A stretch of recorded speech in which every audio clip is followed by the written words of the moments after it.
Hello everyone. In this video, I will show you how to fix the Windows Protected Your PC Smart Screen pop-up and how to turn it off permanently. First, click on the Start menu on your screen.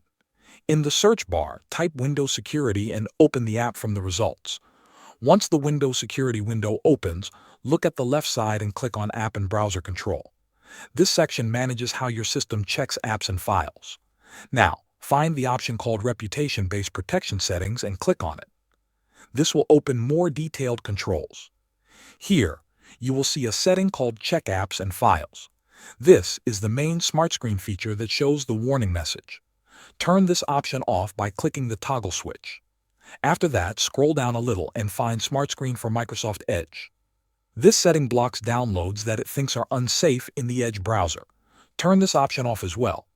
Once both options are turned off, SmartScreen will no longer show the Windows Protected Your PC message when opening files or downloading apps. Thanks for watching.